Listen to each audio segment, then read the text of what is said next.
championship rolls on! Hello, everybody, and welcome back to the Silver Hall here at the Shanghai Expo Center. I'm TJ, joined by Admirable, and man, what a match we just witnessed, all the way to Game 5, and China still winless in the Spring Championship. You know, I gotta wonder about the mulligan of the quest in game number 5. I've spoken to people on both sides. If you look at the meta reports that are out there, they say your win percentage goes up just that little bit if you mulligan away the quest. But in my time speaking with a lot of professional players whose game I really respect, they say you keep it and you try to pressure them down. And frankly, that's where my heart sits. I would like to see him keep that quest. But that 5th loss in a row, this has got to be tough to recover from. Yeah, it's going to be tough, and I think Kibler mentioned it well, is they got to sort of, feed off the energy instead of crumbling under the pressure. But there's the record by region now. Europe sit the top, but not by much. Europe, Asia Pacific, and the Americas all pretty close. We're trying to bring it up the rear, and they're going to have another player coming up next. I mean, they're going to have players in the next 3 matches with Dogg and Kranich. Quickly, Nathan, your thoughts on this matchup, Dogg versus Kranich? China's got to find a win here. They need something to bolster that esteem, but Kranich hunting for his 3rd World Championships, I got to believe that he's hungry for another win. All right, well, it's time to get underway with the match. So introducing the first player, looking for his 3rd World Championship appearance from Korea, it's Kranich.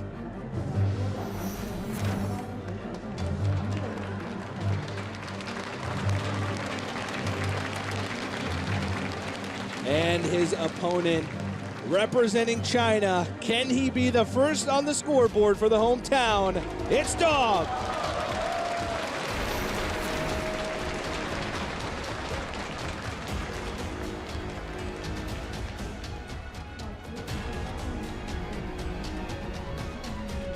Elimination match number 2, Dogg versus Kranich. I don't really know much about Dogg. I think Kranich has the best chance of becoming the champion. I watched him playing in some tournaments, but not really known to me. I am very nervous and feel like I'm going to lose, but I will try my best. I think probably I can beat him. Dogg versus Kranich. Let's dance! And we are getting ready to go into the next series of the day. It is going to be Dogg versus Kranich. I'm Raven, and joining me is Sottle on the caster desk. And just going off the back of China just struggling, to be quite frank, in this tournament so far, in this championship. Currently 0-5 record. Can Dogg do it? Because the previous series didn't go so well for X-Hope. It didn't. And I do just kind of want to chime in on the quest debate, because it's obviously a hot talking point there. We were talking about it backstage. We were at Seat Story, and I think a game Ostkaka played really solved the argument for me, because it crystallized how Ostkaka reacted to the quest being thrown was just so beautiful, because he realized he didn't have to do anything. He could play around Dirty Rat by having all his minions in hand. He could play around Brawl by never overcommitting. I think that did finally solve the argument that that is a keep quest matchup for me. Yeah, but that was the last series. But let's talk about this series. Dogg versus Kranich coming up again. As TJ and Admirable mentioned, every match coming up for the first few are going to have a Chinese player trying to get into the next stage and continue to survive in this group. And I was going to ask you, actually, the bans were very interesting for me and what we were going to see from the bans in these lineups, because the lineups are actually fairly similar. Yeah. They're not completely the same, but very, very close. And the aggro druid being banned out for both. Looking at the lineups, you know what? I can see it. Yeah, it's kind of an archetype mirror match where everything kind of falls under the same loose umbrella to be able to call it that, but there's very different tech choices going back and forwards. The secret mage lists are very different. The mid-range paladins are very, very different as well. But this is the big moment that China are now finally looking for. Dogg is going to have to try and break the streak here. But for me, this series is one where I really don't want to see either player lose, because Kranich, as I'm sure we'll find out a bit more, really has put a lot of pressure on himself over the years to succeed. So he's not a player I want to see tank out at this point either. But how long can we keep disappointing this Chinese crowd, Raven? I don't know. I mean, maybe we're not disappointing them.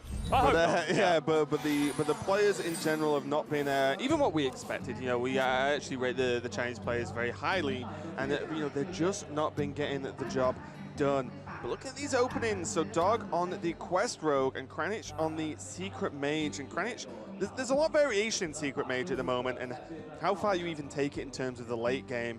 There are lists, you know, with Medivh, with Alexstrasza, but still the whole big secret package.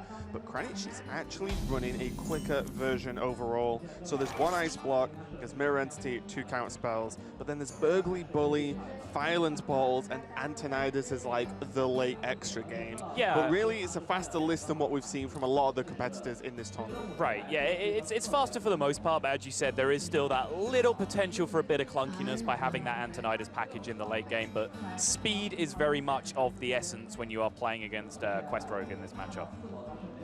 Yeah, and this opening is actually pretty huge as well. Just having, you know, one secret kind of frustrating, as the quest tracker is actually on the wrong class. So this is not Quest Mage, however much I wish it was. But yeah, we'll get that fixed in a minute.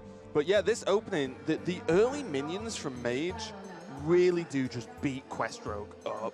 And having, you know, 3 available in this hand already, when there can be another Arcanologist next turn, then there can be, you know, Sorcerer's Apprentice maybe into a cheap spell the turn after. Like, Quest Mage doesn't really have the tools readily available to deal with multitudes of these minions, especially the 3 health ones. It can be very awkward, and getting, you know, 5 to 6 to 7 damage in early really just changes the game, because then as the mage you can just go aggressive and send all the burn to the face.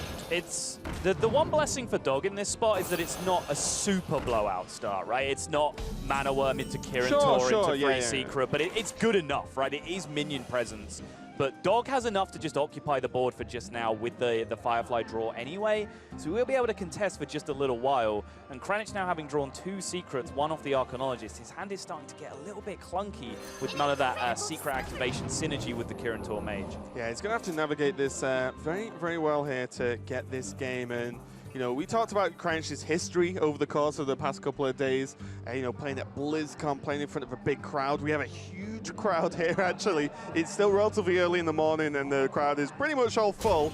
The venue is pretty packed here. But we can actually hear from what Kranich thinks about playing in front of a crowd. I've experienced playing Hearthstone on a huge stage, and there are like a lot of Hearthstone fans. I really enjoy the energy of crowd. Even though there are a lot of people watching me playing Hearthstone, I always try to use those kind of energy to play my games. Couldn't agree more. The crowds are awesome. We experienced it like first off at BlizzCon in front of just casting in front of a massive crowd, never mind playing, and it was quite the experience. And you said the words, BlizzCon experience. There is no man who has perhaps as much experience in Hearthstone in playing in front of rabid, large, baying crowds as Kranich does, having already visited 2 World Championship events. But just to focus back in on the game, this counterspell that's just been picked up, last draw from Kranich off the 2nd Arcanologist, is going to be huge. Of course, counterspell can be used to counter the quest in this matchup, but a level deeper than that, when you choose to use it, is actually a little bit tricky, because quite often, once they get the quest in hand for Quest Rogue, you can play a different secret, right? And then they respect it being counterspell. They play what other spell they have in their hand, be it a Mimic Pod or a Backstab or whatever it is. Or Backstab would be able to proc immediately, but you know, Mimic Pod, that kind of thing. And then when counterspell isn't broken, they don't have enough mana left to use the quest, and then on the following turn you just drop the counterspell, and that's GG until they draw another spell. Yeah, it gets really, really awkward, and even you could say, oh, well, you know, Mirror Entity, because then you can just play a minion into it, great. But then you might not want to play that minion that turn, you know, just usage of mana is very, very important as Quest Rogue. It does mess around, and he's got the choice of all 3 secrets at the moment. Yeah, to clarify, that strategy usually works out best when the rogue has a fast quest completion. So they're looking at turn 5 or turn 6 actually playing the quest card. At that point, if you can just play the secret, if they have to play a minion to test for Mirror Entity, they have to play any spell, you know, Mimic Pod to test for Counterspell, they then just don't have the mana remaining to actually play the quest, and then you can lock them out on the it often needs to be exactly minion prep quest, and then that's like still, you know, or minion or backstab quest. Yeah, as well. it's asking a lot of your opponent, and this mirror image actually a one-of in Kranich's list, and can get some work done a little bit later on versus the Rogue. I feel like probably doesn't do the job as much now unless Kranich really wants to defend the Sorcerer's Apprentice. But you know, Mirror Image does just as good a job against, you know, 5/5s as it does 2/1s at this point in this deck. Easy for you. Yeah, I wish. Gonna go ahead and just Mirror gonna Entity play here, it. hold back the Kirin Tormage for now as well, recognizing that he has plenty of time to get a tempo play out of that, or plenty of resources to use to get a tempo play out of that. And just the mirror images on the board, the main usage of this right now is how effectively it stalls out the Igneous Elemental. That's why you're seeing it come down this turn. It means there's now 2 targets on board that have to be answered before the Igneous Elemental can even start to make trades. Dogg held on to a Mimic Pod for a while here. I was wondering if he was considering that counterspell because he's seen 2 Arcanologist secrets getting drawn. Kranich's secret makeup in this deck is the 1 Mirror Entity, 1 counterspell, and 1 Ice Block. So it's statistically very unlikely that he hasn't drawn a counterspell of one of those 2 blocks. 2 counterspells in Kranich's list. Is that not what I said? No, you said 1. That's what I read. Yeah. one Mirror Entity, 1 Ice Block, 2 Yes, counterspell. there That's we what I go, have there we written go. down. I don't know what I actually said, but there you go. So with 2 secrets drawn, there's a very, very high percentage chance that one of the secrets in hand is a counterspell.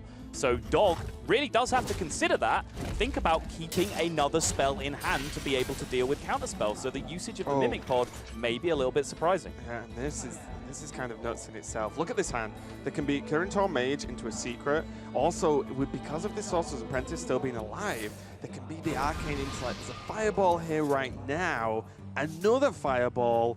And the 7 damage on board just through minions. This is what I was talking about. If you just get a few hits in with these early guys, suddenly, okay, you draw double Fireball. Let's end this game, especially when the Ice Block is already in hand. You have that guaranteed +1 turn on your opponent, even if it just means you can get an extra ping or 2 in to add up the damage to crit lethal. Look at this diversion from Kranich here, by the way. This is a mark of a really, really strong player. Playing the counterspell in this spot, it's unlikely that the quest card itself gets played this turn because 2 mana would have to be allocated to play the 2 remaining Fireflies. So it would have to be prep quest at that point. The reason the counterspell came down here is that Kranich has switched gears. He now understands if he doesn't get this board banished, he's just pushing through enough damage to end the game with fireballs. Gonna get him there, yeah. So Counterspell, the card that's so powerful in this matchup because it can block the quest, Kranich has adapted to the situation and said, you know what? I don't really care if he quests anymore. As long as these minions stick and I connect with his face, these fireballs end the game. Yeah, pretty much creating checkmate over the course of 2 turns with Fireball Ping is 14. So this one trade into the double trade now into the taunts. You push for 4 with the Kirin Tormage. Well, it's pretty much going to get you there. What he might not have factored in this position is the double Balefin Tidehunter coming down. The good news for Kranich is that because there was no Vanish tried to be played, there's no backstab, there's no prep to really proc the counterspell at this point, he does still have the security to find 2 or 3 turns to set up this lethal situation, because as of right now, his counterspell is still blocking the quest, sorry, even Easy though for you to say. that wasn't the intention at the time it was played. Thank you. Yes, I mean, like I said, having that early minion pressure makes so much of a difference in what you can do with this deck. You know, this deck is an aggressive deck in its own, but just having the minions there, chipping away the damage means these fireball draws have just made the world of difference, and it looks like Kranich is set up to go 1-0 in this game. Yep, the damage permanence of playing against Rogue, it's a phrase that casters have used, I believe, since the beginning of time. I think I actually invented that phrase. Did you? Yeah, oh, you're taking credit for that one. Yep. Okay, interesting. There was a moment in time where there were Farseers and anti-kill bots and bits and pieces in Rogue giving them security, but these days, damage dealt is damage dealt. They don't taunt, they don't heal, so the one thing that does make them very vulnerable to is these kind of direct 2-turn lethal setups. That's what Kranich identified, backed up by the beautiful play of breaking the plan with the counterspell as well, which I really, really admire, and it's going to pick him up a big win here, and the Chinese losing streak is going to continue at least for 1 more game. Yeah, and as we mentioned, this match is so important for both of these players for 2 very sort of different reasons to a large extent, but it's so important. And Kranich just having, let's be honest, a fairly straightforward first game, get the win under the belt, move on, it is going to be so huge for his confidence as well. As you know, we were just rounding up ideas there, the players, as Kranich did just have guaranteed lethal. Due to that damage permanence, he's going to go 1-0 with this mage. And he has his own rogue and his paladin to take games with, to take this series of one of the other Chinese players, Dogggg. Yeah, and as we mentioned, mirror matches pretty much. So mirror matches kind of accentuate a little bit of the queue order variance in Conquest, which can be quite frustrating when you queue into a very similar lineup. One of the things some players don't like about Conquest is that you feel you have very little agency over how you're queuing and how that actually impacts the series. But when you do just roll the good end of the matchup queue, that's a huge advantage. And honestly, that's just what we saw happen for Kranich there, but backed up by some very, very nice sequencing and great plays. Yeah, of course. And we've talked a lot about Kranich. He's putting a lot of pressure on himself to perform and to make it to Worlds again. You can hear more about it here. I really want to qualify for World Championship because I already have been there twice. He has advanced into the semifinals. Kranich is the only player to get to BlizzCon twice in a row. If I make 3 times, then it might be kind of great record that nobody could reach. I was so disappointed that I didn't make World Championship last year. I was really stressed. People were saying I'm not good anymore. That was a hard time. I had some time to think about if I cannot make into the World Championship, then why do I play Hearthstone now? I traveled a lot and I talked with my family and friends. It was a hard time, but it was necessary. I really tried hard to find the answer. Yeah, I felt like I was too strict about myself, and the answer is that I just like this game. I just like playing tournaments. That's the reason why I'm back here. This game is just about my life. I try to put all my forward playing this game. I have to play Hearthstone. If I don't make into World Championship, then probably it would be sad, but I think it's okay. Kranich piling on the pressure, and we kind of would feel the same way. We were talking about Kranich and his past experience at BlizzCon in tournaments overall, and I do kind of get it. If you get so close and can never quite finish up, get that first place, then it is very disheartening. But he is here again to try and make it to Worlds. And it's something that really resonates with me personally, is when you're a very competitive person, you start to value your own self-worth by how successful you're being in these activities you choose to do. It's one of the things, honestly, that turned me away from playing competitively and towards just sitting in this beautiful, comfortable seat I'm in right now. So I'm really pleased for Kranich that, he's at least managed to find peace with that. He's back. He just realizes he enjoys what he's doing. The pressure's actually off a little bit of the nature of that, and it seems to be improving his play because he's back in a great position again, just a few games away from a 3rd World Championship, which would be unparalleled. Yeah, and the other people who enjoy what they're doing at the moment is all the audience, all the people we've got watching this tournament live at the venue. You can see some of the cool stuff we've got. We've got player meetups where we saw the big queues there. Yep. And then we've got a puzzle that looks, frankly, far too difficult for me to even go and try, but that's like a wall-sized puzzle. And there's too many pieces for me to try and mess with. Look at this. There's also a personal favorite of mine. There's a jeweler dev station as well. So if you're one of those guys who think, the Hearthstone developers don't know what they're doing, come on. You can come out here, you can challenge one yourself and prove your point. Yeah, and I think looking at, the puzzle's been being worked on over the course of yesterday, today, and hopefully be finished by the end of the event. And it looks to be that it's the new expansion splash art. So and, there you I'm quite excited about it, to be honest. You see the fun and interactive area there as the billboard just read. It didn't actually just said interactive. Wow. Yeah. Wow. And there's a cool merch store as well with some stuff that we've not seen before, which was actually one of the most exciting things I saw. I was like, so we're selling merchandise. I've actually got a lot of the Hearthstone stuff already. And then I looked, it's like, this is stuff I've not seen. I need this. Yeah, so I believe Dogg just went for a quick bathroom break, so that's why we are seeing all these beautiful shots of the ongoings. But that is just an upside as well, because when there is a little bit of a lull in the action, it means that the people here have plenty of stuff to keep them occupied. And I think we mentioned this yesterday, but it really does have that feel of just kind of a mini dedicated Hearthstone BlizzCon, right? It feels like a convention. Yeah, and the World Championships is going to be a standalone event, and I feel like this is a very nice taster of what can come up later on in the Hearthstone Championship season. But we are ready to go again. It's going to be the good old Quest Rogue mirror. We're not going to see this matchup as much after next week. Yeah, speaking of fun and interactive, here comes the Quest Rogue mirror.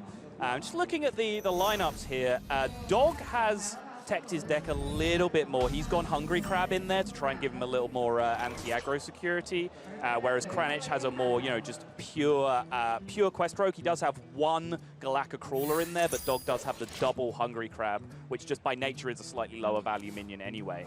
Galactic Crawler can actually do some work back and forth in the matchup anyway, so slight edge going to Kranich in terms of just the deck building in this mirror match. Yeah, also as well, both players are playing ball and not swashbucklers.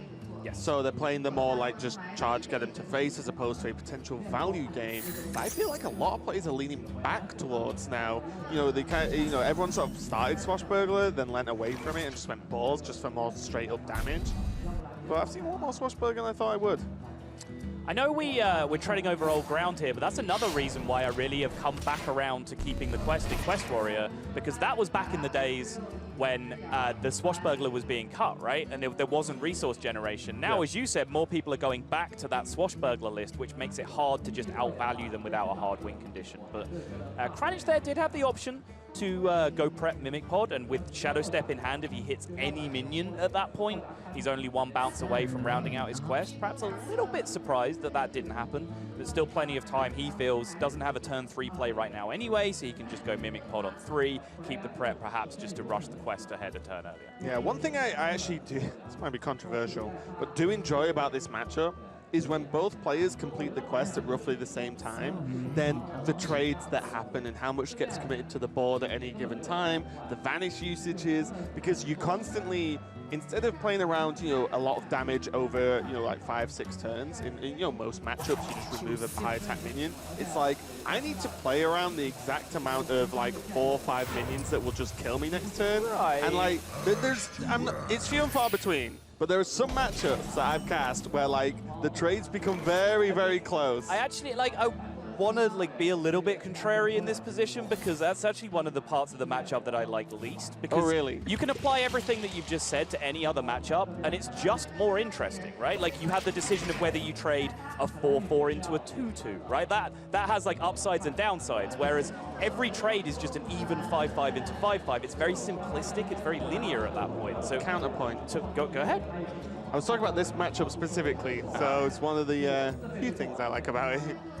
Right, but I'm saying the fact that the matchup boils down to just 5-5s hitting 5-5s and doing divisions of 5 in terms of how much face damage you can take. Just maths I can work with. Right. I guess we've solved it, yeah. It's simplistic enough at that point for Raven to tag along. Well, there you go. We've solved it. All right. There we go. But the double Fireflies is absolutely huge, not just because, it's 1 mana minion, easy to bounce, but it's the minion, the resource generation, actually, which is really nice. Suddenly you can just really fill up the board as and when you want, because each one of those minions is in fact 2. And there's 2 bounces available now for Kranich as well, so it's not looking too bad. Prep quest can go a long way in terms of running away with this game. Whereas on the other hand, Dogg does have 4 bounces and a Mimic Pod, but the Igneous Elemental doesn't lend itself too well to his hand at this moment in time. And Dogg just said, anything you can do, I can do just as well, as he also Mimic Pods into a Firefly, which now with the Igneous Elemental on the board requires 0 bounces. It works out okay for Kranich in this spot. Like if you time out his quest activation, he does get it done through tactical usage of the Shadow Step before the Igneous Elemental can get procced, essentially, because he has that prep in his hand as well. So I think Kranich is perhaps just a turn ahead in this spot when you break it all down because of how slow that Igneous Elemental is. And we might even see Dogg respond to this and just switch straight onto the Fireflies themselves now with the bounce effects that he has. Well, that's it. He just has so many bounce effects that the switch isn't even that hard at this point. And then the Igneous Elemental just changes from, a key proc minion to actually just great. It's just more value again. Very similar to Mimic Pod in the double Firefly. Yep. So now we can see 2 proc on the quest for Kranich, 2 Fireflies in hand, plus a preparation and then a quest that is going to join the hand very, very soon, as long as Kranich doesn't do anything silly like filling up his hand with Flame Elementals when that quest is about to activate. I did that once. You do it again. If you're prepping quest, you can always play around it by just prepping at the start of the turn. Yeah, it feels like mentally incorrect though, doesn't it? Right, yeah. Unless there's a Shadow Step involved in your chain, like if you're looking for a way to just stop yourself from doing that ever, you can just always prep at the start of the turn and that'll help you out. Yeah, it's definitely one of those things. It's like the pyro equality forbidden healing thing, right? Like, you know, you would, it feels like so natural to just go pyro equality, and then you're like, oh, I could have actually just saved a 3-1 hit. Right. Choose soon. Now Doggy's going to be able to fill up the board a little bit here, but now it gets a... This is where it starts heating up a little bit, I would say, in terms of how quickly the quest is done, and then how much just straight up damage Kranich is going to be able to push through. And interesting that neither player has Vanish at the moment. That's one of the resets, right? If your opponent's got bigger board, you can like prep Vanish, and then you play minions, and then they need a Vanish to do the opposite thing back. So none of those options available for either player, so it's just going to be a pretty straight up one. Kranich obviously getting the quest down first, and there's no prep in Dogg's hand. This is a big deal for Kranich. Yeah, and this is exactly what I said. Kranich just one turn, or half a turn if you want to look at it that way, ahead in the matchup, and it's because of how slow the Igneous Elemental is. It's such a fantastic security card to just solve half of your quest in just one individual body, but it is slow to activate, and Kranich sequenced his Shadow Step and his bounce effects nicely, using the 2-3 instead of the 3-2, so that there wasn't a clean trade on the board. That's enabled now this position where he's just in a good-looking spot, just ahead of the play, ever so slightly. Yeah, now the problem is, well, one, Kranich can potentially just kill Dogg next turn. So, that, you know, like, I don't want to ignore that point. Obviously, there's patches and a bouncer in hand. But if that wasn't an available option, the Kranich can always just remove the small board, because we can see that the quest can't get played this turn as well as procced. Yeah. So he can just say, well, okay, I know you've got the quest in hand, I'll just wipe your whole board, because it looks like you don't have prep. Yeah, this specific situation, when you're in the Quest Rogue Mirror, and wow, I Lorindered it again. You did Lorinda the Quest hell out of that. Rogue Mirror. And Say Rascally Rabbit. Rascally Rabbit. And you are half a turn behind. One of the things that you can do to catch yourself back up on the following turn is just go as wide as possible. Yeah. Just put, 6 1-2s on the board and then hope they can only kill 2 or 3 of them on their quest activation turn. That's exactly what Dogg tried to do, but the presence of the preparation in Kranich's hand alongside everything else meant that he could just speed up so much faster ahead of what Dogg was capable of. It just has too many minions available. Dogg filled the board up, ready for that quest, but now Kranich with the patches, with a bounce. He's doing pretty good about this. 20 plus 5, bounce the 5, do it one more time. Looks good to me. Yeah. It's going to be lethal, and Kranich going ahead against Dogg 2-0 in this series. Such a big deal, as I said, I'm for sorry. Kranich. I'm looking around this room, and there are some dumbfounded looks. There's hands on heads. I'm sure they're a very respectful audience, so we'll get the round of applause here for Kranich. But this crowd actually cannot believe what they're seeing right now. No one could have predicted this, even if you don't consider China to be the strongest region, which we could sit and have a debate about. No one was expecting a 0-5, 0-6, whatever the record ends up being after this series. Yeah, it's just statistically like low chance, That's right? very true, You know what I mean? It's just like, it's just not supposed to go like that. But you throw a bit of skill into the game, you throw a bit of ill fortune on one hand, maybe good fortune on another, and these things can happen. But Dogg is not out of it yet. He's still in this match, and we have seen reverse sweeps before. These are not uncommon. And what I will say is, depending on matchups, we talk about, not so much queue order, but how the matchups end up. Dogg's Paladin, I feel, is actually lined up pretty well versus a lot of Kranich's decks, even with the Druid band out. All right, good to see. Still some enthusiasm going around. These fans are retaining just a little bit of hope as, again, we see the tour of the fun and interactive area. I'm going to keep going back to the well on that one. I can't actually see who's there, because the crowd is just around whoever that is. The Mandarin characters above that actually did just translate into fun, and that's what that I didn't know you spoke. I could read. I do. Oh, it's Matt. Hi, Matt. Hey, buddy. Is he the dev in the Jeweler dev? Is that what's happening over there? Potentially. Maybe it's just do the sign-in. I think the Jeweler devs, there was no PC there, right? So that Jeweler dev's the next station over. An update on that later, but we are going to go into this matchup. This was the matchup I was hoping for, actually. Because I feel like there's a key difference in these lineups. Let me stop you there. Is it Deathwing? Okay, that's a yes and no answer. That is, in fact, a difference in the decks, but not what I wanted to talk about. All right, go ahead. I want to talk about a bit more of a, inconspicuous card difference is actually the Cold Light Seer. Yes. In Dogg's list, he runs 2. And if you don't know what that is a Murloc 2/3 for 3 mana that buffs the other Murloc's health that's on the board. And when you're playing a deck that sort of works by getting good trades, trading onto the board, keeping the board by trading, when your opponent has the exact same cards, except they have like 2 more health, that actually becomes a very, very, very big problem. And I genuinely feel like that these Cold Lights, if drawn and managed to play on a board of Murlocs, could just win the game for Dogg.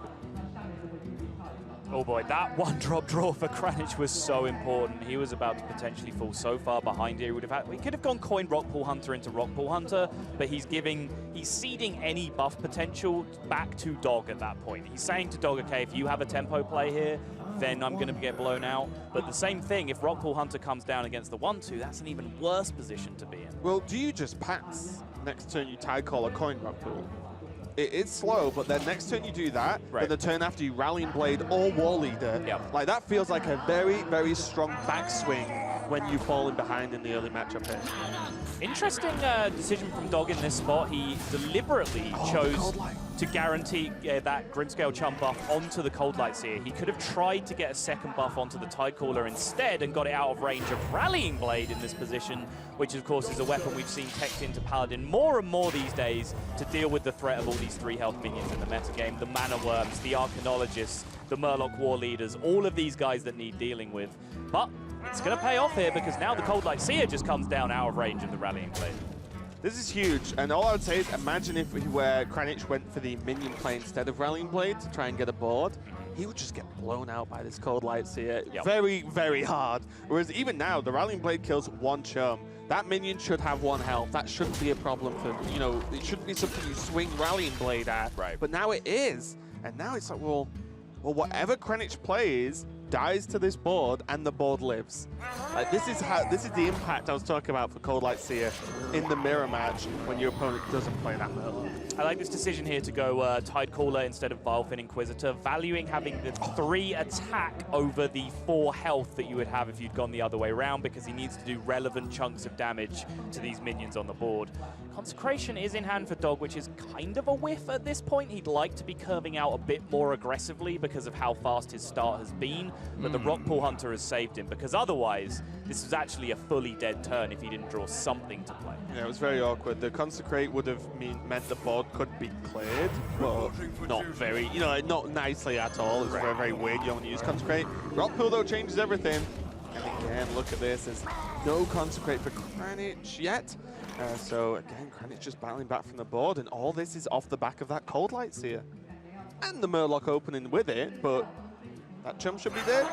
Yeah, even though it looked like quite a simple, blowout opening from Dogg at this point, there was a decision on turn 1 and turn 2 involving the Grimscale Chum. Like, yes. Whether he played Murloc Tidecaller first and then held back the Chums to maybe just buff each other and then go off that way. He went Chum first, hit the buff on the Tidecaller. He then decided to stick on that size Tidecaller and just play that first and then sequence the Grimscale Chum afterwards, which has ended up paying out pretty big because he's just stuck this 3/4 to the board the entire time because it got that additional buff. Yep. Stonehill coming down now for Dogg. I actually, although it's very easy to just pick Tyrion every single time, no matter what's going on, I actually kind of like Curator with the way the hand's lining up. Because Curator 1 will come down after Spite Ridge, more than likely. So you can actually just drop it on 7. You actually almost just refill your hand with Curator. It's like, Tyrion's nice, but you might just get a dead draw, and then Tyrion, if your opponent's gained the board by then, is much less impactful. I agree with you, and so does Dogg, but I think the motivation for this primarily comes down to Gentle Megasaur, right? Because that is going to get drawn by this Curator, and that means if you have Murlocs in play at that point, Megasaur is kind of that big last push that you need to blow out the game. There's no Kings in the hand that's like ending the game right now. Yeah. Dogg actually play 1 Primordial Drake in this list as well, which is a little bit unusual for how aggressive the list is, which would kind of be a dead draw at that point. It's going to be being played and blowing up your own board, but the Megasaur would be massive. Yeah, yes and no, because there's no Vilefin. been played, right? So at the moment, with that turn playing out how it did, which was Dogg's plan all along, that the Rock Pool is the only Murloc. So late game, definitely.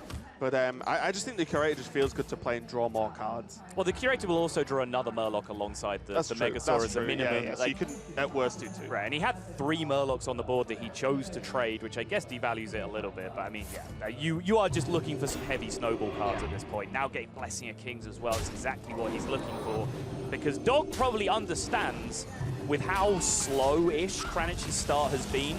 There's a good chance from Dogg's perspective that he's racing Deathwing in this position, right? That's a very realistic possibility to be in hand. Once Kranich gets as far as Curator, he's going to know that it's a very real possibility that it's the reality that Deathwing is in hand. So he needs to pressure quickly before Deathwing can swing the game. Yeah, what's frustrating here for Kranich is playing like the Hoy list. I'll call it. You know, It's got the 1 Van Cleaver in. That's what I have written down. Yeah, Hoy Paladin. Yeah, I made loads of notes and just on Kranich's Paladin just wrote Hoy, and I was like, 30 card Hoy Paladin. Yeah. But you know, having Curator and Deathwing, Curator just doesn't draw a card, or that Deathwing is a different card in a different world. You know what I mean? Like Deathwing is just sitting in hand, and that could be any other card in the deck, because you would have drawn it by then anyway. But okay. Now we have some of the survivability we've been looking for, but as I mentioned, that Megasaur in hand is starting to look potentially pretty juicy to just give that extra power spike that you need. Blessing of Kings as well picked up on a previous turn, as I mentioned. So those cards did turn out to be very, very important, because otherwise 4/6 Taunt into Tyrion, into find something to do for 1 turn into Deathwing, could have swung this on its head. Hydrologist Noble Sacrifice, Right, exactly. you know what I mean? Like a lot of the time that helps. But look at the difference from 3 turns ago or 2 turns ago, Dogg's hand size, which is why Curator is just nuts. Yep. He had barely anything. He had a Consecrate and a Dream. And then you play Curator and suddenly, boom, hands refilled. And this is the power of Paladin at the moment. They go early aggression. Then, out of nowhere, by the way, let's rock the late game as well. Oh, Poison. Not bad. Poison pushes pretty hard in this position. Trade a 2-1 into a 4/6 and keep going. Seems reasonable. If you're going to play it before the Hydrologist... Divine Shield and Blessing of Kings instead, which achieves the same thing, pushing a little bit less damage, but building a much more resilient board state. Yeah, I did wonder whether it was actually going to be Divine Shield and get the True Silver Champion online, because you can just swing once and then have it equipped for the next turn. It's not like Dogg is particularly worried about his health total at this second, but with the fear of Deathwing, obviously your health total between 2 and 3 swings is actually not a lot of damage. Yeah, the tough part there is that if he knew he was going to roll the Poisonous, I think we potentially, as the game ends here with the True Silver draw through the Tyrion, I think we would have seen him go with the Hydrologist play before the Megasaur anyway, and then just poison through and then build a board that way and have Blessing of Kings to charge on the following turn. Because he didn't know that was going to happen, it's only a 3 out of 10 shot. He chose to give himself more security, and that flexibility of his play, loading up the bigger board with the Divine Shield Blessing of Kings and reacting to the state, has led finally for these Chinese fans to have something to cheer about as Dogg gets on the board. Yeah, as soon as the lethal was apparent there, the crowd, you know, the applause came straight away. There was no delay. There was no waiting for the portrait to explode. It's like, right, let's do this. But again, that matchup, I do feel like the Cold Light Seer and the early Murloc play made such an impact. Those chums like sank a Rallying Blade hit, there we go, as well as the second one that had like double trade in as well. So it's nuts, absolutely nuts. It's very interesting because the card that it's kind of in direct competition with in a lot of the mid-rangey lists is Outdoor Peacekeeper. Yep. Outdoor Peacekeeper would have ended up being a really great security blanket against the Deathwing from Kranich, but because he had Cold Light Seer, the game never gets to Deathwing. You don't need to outdoor a Deathwing if the game doesn't get to turn 10. Yep, that's good advice to go by there. But we've seen Dogg actually get the victory, and we've been saying Dogg, but it's actually Dogggg. And if you're wondering how his name came about, check this out. Well met. 我叫 Dogg， 然后 My name is Dogg. I'm 24 years old and I am from China. 最喜欢吃 My favorite food is hot pot. 炉石以外，我可能就是 When I'm not playing Hearthstone, I like to play Warcraft and online soccer. 现在比较享受 My favorite thing about Hearthstone is everything. I enjoy the whole process, and winning is very satisfying. My favorite player is myself. In fact, Sotul will explain how Dogg got his name. All right. We apologize for that, but there's actually some good information there. It was. He actually just loves Hearthstone. All right, Everything. buckle up and prepare your cool story, Bobs. This is how he got his name. Originally, he had a handle that translated roughly to just like average Chinese guy, ordinary Chinese guy, something like that. And then he became known as an arena player. So he changed a name which translated to something along the lines of, I'd be dumb as a dog if I played more than 3 minions, because he kept getting busted by mind control tech in arena.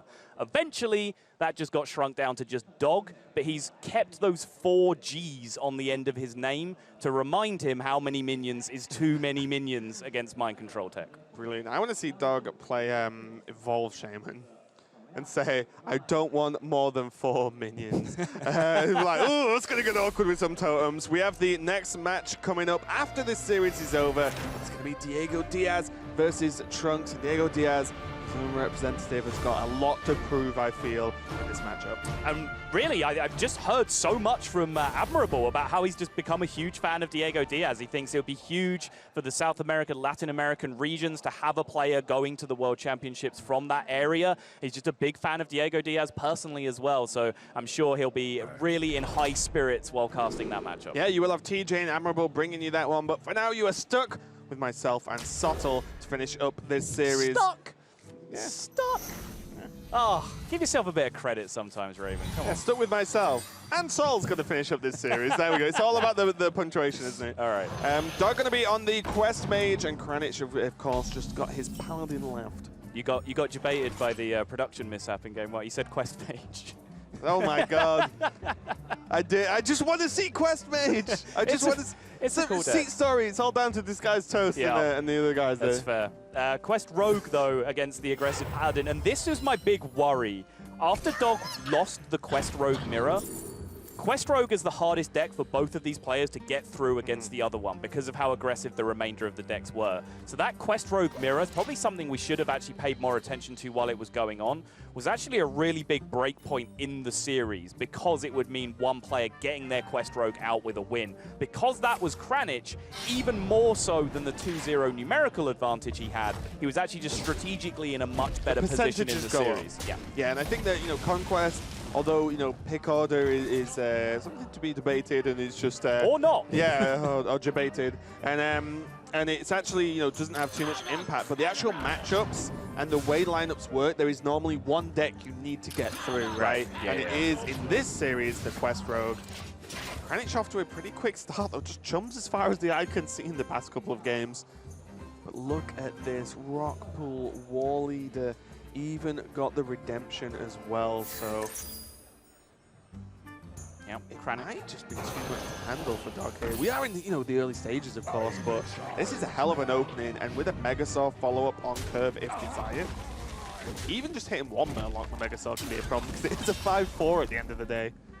It is, and especially since the War Leader got buffed here into a 4-4, it's just such a resilient position where like you said, just Megasaur and hit Wind Fury. Sweet. Like awesome, an 8 damage beat stick. Plus health, plus 1-1. Yeah. It's actually... Divine Shield! I'm just going to start naming all the adapts. Like, they're all taunt! Yeah, okay. Yeah. All but one. Okay. But yeah, they're all just great to have this War Leader stick. Stealth until your next turn! I mean... Yeah? Rockpool into redemption? Okay. So he wants to kind of guarantee the stick of a minion, I guess? What does Dogg play in the way of removal in his deck? He's actually playing the no removal version, right? Last time I checked, yeah, there's no backstab, nothing. So it'd actually be hard to deal with this with a 3-4 or 4-4 minion, depending on which way he went with the War Leader on the board on its own anyway. So a little bit interesting that Kranich did, want so much security in having a Murloc stick to the board. Yeah, I think the problem is if you redemption now, regardless of what you play is next turn, Redemption's probably going to get Murloc value, Megasaur's there, War Leader's there, so you've got like bankable value from this Redemption. If you play War Leader, then go into Megasaur, then when's Redemption getting played, and are you going to end up Redemption a 1-1? You know what I mean? Sure. Like, this is just like Redemption Murlocs with this hand is so powerful that I think Kranich just wants to guarantee it, and plus 1 damage. Does it really matter too much here? Mimic Pod being fired out from Dogg. That's just reflecting kind of the desperation of his hand right now. Needs to try and pick something up. But I think Tidehunter isn't bad, but it's not the bounce effect or fast minion that he needed. You know, a second and third Firefly at this point to go into the Flame Feeling Elementals. Consecrate off the top. Close. Unlucky. Lesson for streamers and casters out there, just always shot call stuff like that, because the one time it happens, you're a god. I've done that like 3 times in a row before. I think it's my maximum. 3 times Yeah, in a no, row? honestly, it happened. I was like, okay, I got accused of actually cheating. I was like, no, I actually just can't. It was just lucky. Your secret Illuminati caster powers have allowed you honestly, to just... honestly. Burn Bristle was a card we were discussing backstage about, you know, its usage. Does it actually have a place in Paladin? It obviously depends what you want to do with it. In this aggressive, in the more aggressive, in this aggressive list of Paladin. Right. I will say that I played a lot of Hoy's list, and Burn Bristle might not be very flashy a lot of the time. Often it does get a pretty great job done. It can soak up so many hits in the sort of aggressive style mirrors. It's often very, very valuable indeed.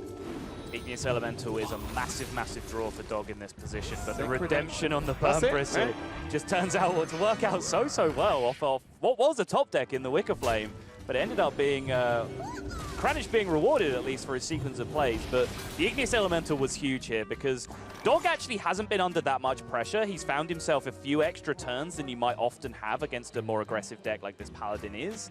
But he just had no quest activation in sight in his hand yet. So Igneous Elemental at least gets him to 2 and 3 on the Fireflies at this point. But the pressure is just about to ramp up from Kranich because now he has that Finger turn backed up by a Megasaur or a War Leader on the following turn. Yeah. This is tough. Okay. Do you actually trade to kill the Igneous, then vanish?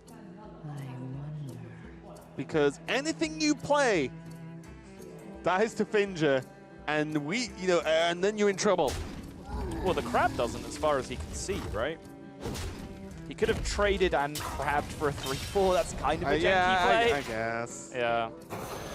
And I know, give it up. And I know Vanish can get high value later. You know, like that. I am not trying to say this is the optimal Vanish turn. Well, but it's just a consideration to stall the Finger out. Well, here's the thing, right? He doesn't have quest activation done yet with his hand, so he can play the Flame Elementals here.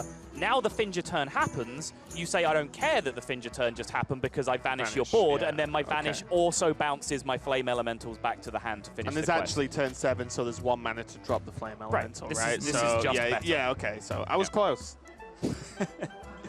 You saw 90% of the lines. I'll take that. It's better than my average. Also known as being wrong. Be quiet, so. Okay. Okay, you actually got to do the thing where you stop talking now, aren't you? First time for everything. Finger can get some value here, of course. Just trading away this minion. Let's see what comes out. Just a combination of War Leader or Megasaur. I think you generally go for the Megasaur, though. Must move quickly. Yeah, neither one really secures you against Vanish, which you know is the one thing that you're going to be scared of. So to my mind, yeah, again, War Leader looked more promising because you could just ram in this rallying blade to go along with it. Just fits curve just that little bit nicer. But this Vanish play, Dogg really did recognize the situation. Now he is going to be really rewarded because this Vanish is a huge turn for him now. Finishing off his quest, at least finishing the activations and dealing with the board state. Yeah, and talk about Kranich's experience. Not really heard too much about the way he actually approaches the game. It's more just, you know, what his past been like, how he wants to perform in this tournament.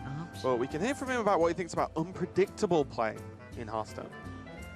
I've changed my strategy a lot for this tournament because I'm not a guy that my opponent easily expects. So I always try to avoid the same strategy and try to build something new. And we saw that in the flesh during the playoffs, right? The secret hunter that he brought was just absolutely unexpected by so many people. We had a unique shaman alongside that as well. Actually just straight up aggro shaman, when even back then evolve shaman was just all the rage. So those are not just words from Kranich, that is very much reality. Right, he's going to get the Vanish off now. So the plan that we were talking about a turn or so ago is coming to fruition. Yeah. Okay. Combined, we got there. Team effort, boys. From what you said, I did 90% of the work. So you just took the easy 10%. Makes a change. Okay, so Flame Elementals are in hand, so instead of replaying, he actually chose to play and bounce the crab, which is actually just more value over the course of time. Right. Stops the Finger being replayed and just and Kranich going, okay, again, you know. Right, which, you know, you can kind of like think through what would have happened, right? Kranich would have dropped down the Finger again, then he would have traded with Finger, he would have pulled a bunch more Murlocs, and then you also know that you're bouncing a War Leader back to the hand as well, so then that new board of new Murlocs... He might just die. Right, Like, exactly. this kind of health, you might just die. Yep. And now, the double South Sea deckhand, and I don't think we've seen the patches just yet. Ooh, I want to see the Yes, we crab. have. All right, never mind. When did we see the patches? Does he play patches? Well, was it trade-off versus the early Murlocs? Must have been, right? yeah. Just brain lapsed on this one. Don't remember it happening. Fair enough. 1 mana 7/7. We fought. Flame Reef Nice. was bad. Me. This crab's already at 2 Murlocs now. It's probably going to chew up a few more. At least a Paladin at some point. And suddenly, Kranich has just got himself into a hell of a mess here. It's been, again... Well, go on. He is only 2 turns away from Deathwing. Fair. No, I'm genuinely not even joking. No, you, it's a you genuine know out. I love Deathwing. Oh, you're right. but, You're like, absolutely right to call that out. It's a genuine out in this position. Yeah. Because guess what? 5/5s, you need 3 to kill Deathwing. And if you're putting 3 5/5s in, especially when Deathwing kills whatever's already on the board, well, Dogg just doesn't have that many resources that we can see. And Kranich might just go for it. He might just put his opponent on a low enough damage, low enough health, that the damage from one swing from Deathwing wins him the game. He also has Blessing of Kings or Stonehill and Hero Power this turn. Stonehill feels safer. Kranich has a lot of things to consider here. I think the thinking I think the thinking here is to go for board control this turn, play his Curator on 9, and then play his Deathwing on 10, right?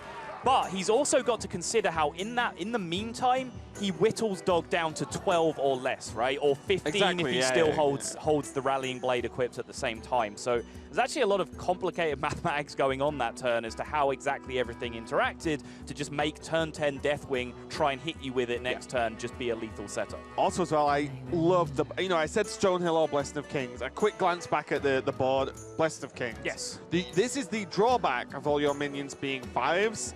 And having a dagger, right? If you've got a minion, you know, you can see Kranich is 8/1, which traded very well into those 7/7 crab, means that, well, either the dagger goes in for the value trade, which means your opponent's on 8 health, or they have to jam a 5/5 in, but instead Dogg drawing the Vanish off the top means he can throw everything back to hand and say, okay, let's go, because I have 2 more mana to play 2 more 5/5s this turn. Yeah, a crucial draw for Dogg in that spot, just to be able to shut down all of the pressure immediately. And now Kranich is kind of back to square one with his game plan, because yet again there is 10 damage being threatened onto the board. Curator comes down, 6 damage is available to charge through that, and now there's 15 more from hand right now. You know what's a bit nutty? The dagger actually into the Keurig, the 6 health sets up the Deathwing kill. Yep. Which is actually kind of crazy. We see some of the key cards in Kranich's Murloc Paladin is pretty much Hoy's, well, exactly Hoy's list. The Deathwing is the only dragon, so it'll always be pulled from Curator. And the one on Vinecleaver really surprised me, but the more I played it, the more I was like, you know what? Oh, Vinecleaver's like one of my favorite Yeah, I was like, you know cards. what? I can get behind this. Like, just 12 damage for a start is just pretty sweet. The tokens got a lot of work done. Look at this. You know what's crazy about this? I mean, you pointed out like the dagger hit setting up the perfect 12, which is incredible. But the thing is, Dogg knows what's happening here, right? Yes, like, he knows what's in hand. He can actually see this play out. And there, that look right there is when he just realized he's about to go down to 12. Deathwing has definitely been drawn off Curator. Just loses. And he has nothing to prevent. He's just trying to set this up so he pushes damage to face so he can deal the 1 extra. He has to play his entire hand right now. Yeah, this is fine too. Stone Tusk board, the 1 extra from the dagger next turn will end it. He needed to set up this lethal push. You saw that moment of consideration where he realized the setup and then he realized he had to push the damage through. Kranich now considering all the various implications himself, but Dogg has just come out 1 step ahead in this final battle of wits around that very, very visible Deathwing. The smallest step ahead, I would say. Yeah. This is as close as it was ever going to get. But can Kranich hide behind a Stonehill this turn? He needs to get lethal off this Gentle Megasaur. Oh, okay. Poisonous not there. Nope, doesn't get it. And the crowd, I don't know if you heard that, but cheers just went up from the crowd as they saw these adapts. This crowd plays Hearthstone. They see those adapts and go, damn, they're not. You hate to see that, basically. No Wind Fury, no plus attack. And this is the moment they've all been waiting for. The comeback, the reverse sweep potential now from Dogg. But that is very, very unlucky. So, you can still get down, right? I mean, we can see it's over. But can Kranich make trades and survive here? He can, right? No. Nah, it's not going to be enough. And wow, it's going to be even up. Dogg is going to take this to the last game versus Kranich. That was very, very close indeed, and the Quest Rogue got through. That was such a cool ender. Like the 2-turn setup to go for board control, then Curator on 9, then the Deathwing on 10. That was a great plan from Kranich. Dogg scouted it out and then got himself the lethal setup so Deathwing couldn't be played. But then Kranich still had that role for plus attack or for Wind Fury, or I believe +1/+1 as well would have done it in the end because he still had Rockpool Hunter to back it up. Very, very unlucky in the end. Yeah, that was so close.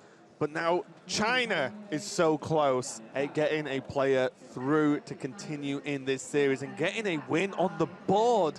China is 0-5 at the moment in matches. Dogg has the chance to be, the redeeming factor to be able to just get that win at least. But let's not tunnel on the Chinese player here because Kranich, as we heard from earlier as well, does take World Championship qualification very seriously. He holds it so much higher than everything else. We heard the statement from him, right, there was a point where if I wasn't qualifying for the World Championship, then why was I doing this? It's great to see that he's come past that. He's just enjoying playing Hearthstone for fun now, but it speaks volumes as to how much pressure he'll be putting on himself right now as well. You know what's nuts? Kranich went like World Championships, Yep. World Championships, Yep. missed one. Yep. He misses one, yeah, and he goes, God, I'm bad. God, dude, I suck. It's like, what? Crazy, man. Crazy.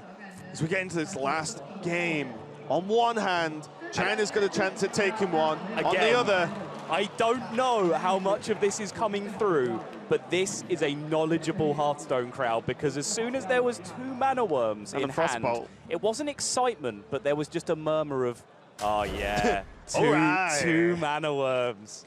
Yeah, Kranich, though, not got a terrible opener either. It really is the battle of the 1-drops, but in the battle of the 1-drops, I would often desire Mana Worms on the coin.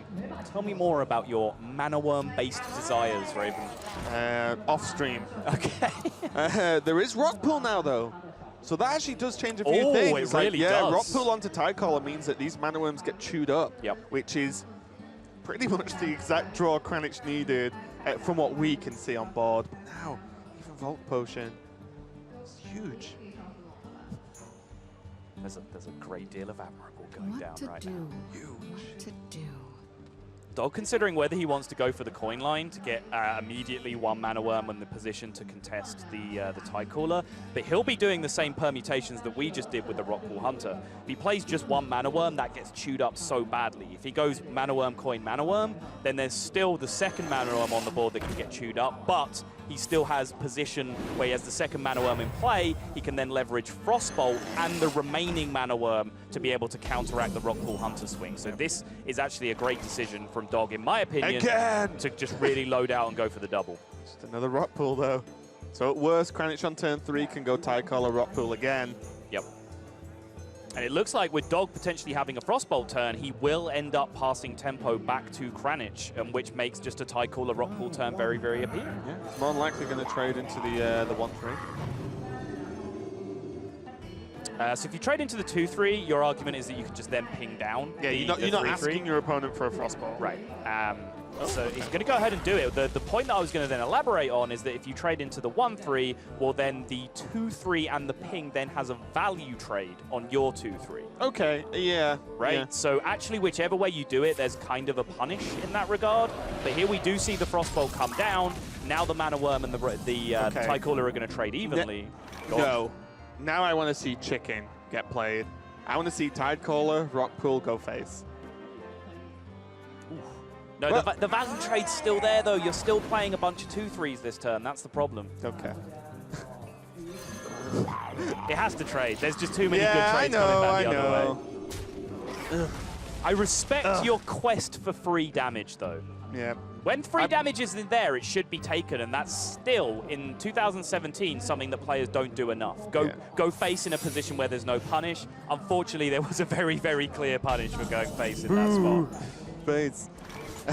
So, let's get back to Doggg's list as well. Doggg's mage list is very strange. The bottom half of it is secret mage. The top half of it is actually just a Gunter mage. Get him. Press the one in the middle and hit him in the face. The secret makeup here is 2 counterspell, 2 iceborne. Yes. So that means that this Mega Soul was never under threat of a mirror entity. Correct. Which makes Kranich's turn very easy. Yes, Mega Soul. It also makes the Discover pick more linear as well, because if I remember rightly, you have to pick your Discover before you find out if Mirror Entity would go off as well, right? Oh, yes. Yeah. Because Mirror Entity will pop last. Yeah, but no Mirror Entity being there means that he didn't have to factor that into his considerations. And yeah, this is actually a very slow Secret Mage list from Dogg. It's almost a hybrid Secret Gunter Mage, where he has Medivh, Pyroblast, double Ice Block in there as well. So the speed of Kranich's opening has just allowed him to get a little bit ahead of the play. Yeah, there's even the Ooze in this mage list. Yes. Which, you know, again, you Mirror think tech, right? Yeah, you think Secret Mage, and like, what's going on? Play around Volcanic Potion there, trading 5 damage, or trading down essentially into the 2-3 to make sure that the 2-3 couldn't then go into the 5-4 to create a much better Volcanic Potion turn. Kranich is definitely understanding positions where he can lose the game from this spot. Also, as well, he is planning on playing Tarim, as now he has full information that that's a counterspell. So, you know, suddenly, you know, the more minions being alive means a little bit more, and now he's just pushing just a lot going down. of damage. Yeah, and that's Turn 6 block pop.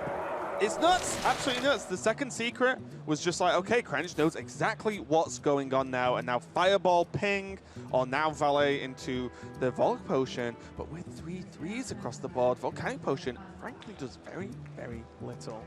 Does nothing. So what? You win. Yeah, there's nothing he can do. That's the play. That's actually I can't just believe it. Kranich just checkmated Dogg within minutes at that point. China, I'm so sorry to have to break this him. news to you, but it's 0-6. I mean, I just don't know what to say. I'm sorry, China.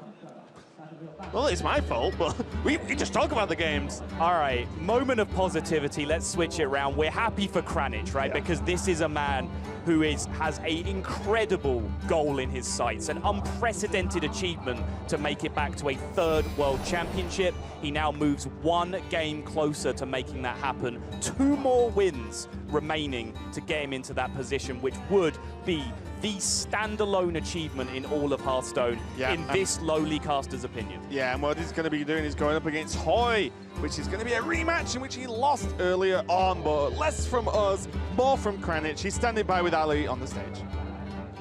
All right, a big round of applause for Kranich， 恭喜一下我们的 Kranich 好吗？来，谢谢。当然，我们也把掌声送给我们在后台的狗狗好吗？掌声热烈一些。那特别可惜啊，本来狗哥差点就能完成让2追3的壮举了哈。但是 Kranich 本身也是非常的优秀，我们来问他一些问题。All right, so Kranich, congratulations. Well, it's really tough game. You had a good start, but then 2 games you lost, and then final games. I mean, I've been watching it. I feel so nervous. How are you feeling now? How did you come in? Well, it was pretty close series, so I was so nervous and I didn't really know who will win, but I can just nail it, so I'm not glad.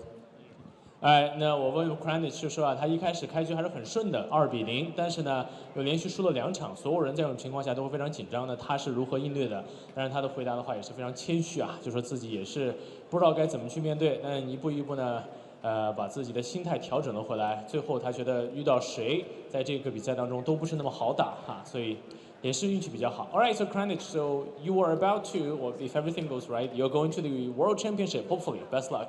Next match, it's a same guy in the past, so how are you feeling for that? I already lost against Hoy, so it was pretty unfortunate.